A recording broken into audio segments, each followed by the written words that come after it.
Bir yigit uylanishdan oldin rosa maslahat qildi. Odamlardan so'rab 99 xil odamning maslahatini oldi. Qanaqa ayolga uylansam bo'ladi? Qanaqa to'y qilsam bo'ladi? Hech kimdan bir jo'yali gap chiqmagandan keyin o'zlariga o'zlari ahd qildilarki, ertalab tong otsa ko'chaga chiqaman. Qaysi bir odam birinchi bo'lib ko'zimga ko'rinsa, o'sha odamning maslahatini olaman, shuni gapi gap. Nimasa o'sha maslahatga ko'nib uylanaman. Ertasi kun tong otgandan keyin ko'chaga chiqsalar, bir devona sifat jinni odam qamishdan ot yasab chuv-chuv deb yugurib yurganini ko'rdilar. Hayron bo'ldilarki, endi bu jinni bir devona odam bo'lsa, lekin men o'zimga o'zim ahd qildimki, kim menga birinchi uchrashsa, shu birinchi uchragan odamning gapi bilan men uylanaman deb Allohning oldida qasam ichganman. Endi nima bo'lsa ham bo'ldi, shu devona bo'lsa ham bunda bir hikmat ko'rib turibman. Huzuriga bordilar. Qoch otim teformasin degan gapni gapirgandan keyin to'xta birodar.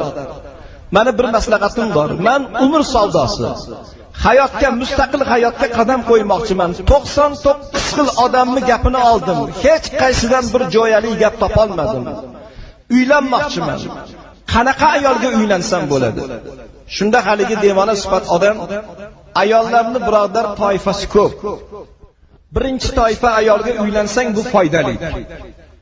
Ikkinchi toifasiga uylansang bu zararli. Uchinchi toifasiga uylanish noma'lum dedilar u otlarda yana davom etdilar. Hayron bo'ldi, bu nima degani o'zi? Orqasidan yugurib borib, birodar to'xta. Tushuntirib gapirgin. O'zi nima deyapsan? Birinchi ayolga uylansang foydali deyapsan. Ikkinchi ayolga uylansang zararli deyapsan. Uchinchi ayolga uylanishni noma'lum deb ko'rding. Gapirgan gapingni tushuntirib gapirgin. Izoh berib gapirgin deganda haligi odam javob bergan ekan. Birinchi ayolga uylangin deganligim foydali deb maslahat berganim bokira qiz, hali turmush ko'rmagan.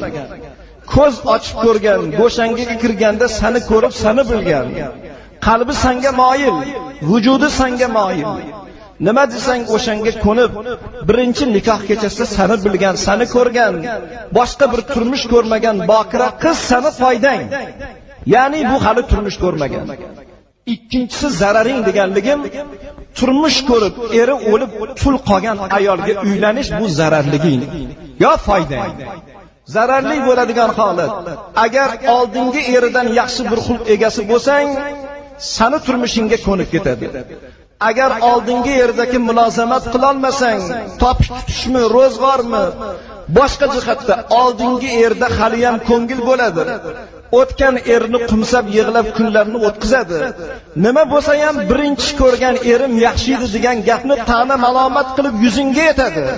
Keyingi turmush kiyimga solingan yamo bilan barobar bo'ladi degan gapni yuzingga yetmasligi uchun agar yaxshi bo'lsang, xulqing afzal bo'lsa, oldingi yerdan sen g'olib bo'ladigan bo'lsang, ustunlik qilsang bu seni foydang. Bo'lmasam seni zararing. Uchinchi ayolni uylanishing noma'lum deganligim, turmush ko'rganu lekin bola tug'magan. Tekkandan keyin bola tug'ishi noma'lum yoki ma'lum. Tug'sa seni foydang, tug'masa zararing. Mana shu narsani senga maslahat qildim. U yog'ini o'zing o'ylab ko'rgin deb yana yo'llarda davom etdi. Qarasaki, devona odam emas, jinni odamdan bunaqa gap chiqmaydi. Orqalardan quvib borib, sen jinniga o'xshamaysan birodar. Bergan maslahating juda bir foydali gapga o'xshab qoldi. Nima deganing bu deganlardan men o'zim jinni emasman. Men bir katta shaharga qozi bo'lmoqchiligimda odamlar saylamoqchi bo'lishdi. Lekin men qozilikni inkor qildim. Qozi bo'lgandan keyin noto'g'ri fatvo berib qo'yish bor. Haromga aralashib qolish bor, poraga aralashib qolish bor. Qiyomatda hisobi og'ir bo'ladi deb odamlar majbur qilgandan keyin o'zimni jinniga solib devona sifat bo'lib ko'chaga chiqib ketdim. Mana shu maslahatni senga berdim. Agar shunga ko'nsang, qalbingni amriga qarab ish tutavergin degan gapni gapirib, yo'llarda davom etib ketdilar. Ana shu narsa muhtaram birodarlar, uylanishdan oldin uylanmoqchi bo'lgan har bir yigitga oldiga maqsad qilib qo'ygan insonlarni o'ylab ko'rishiga bir imkoniyat bo'lsin deyiladi.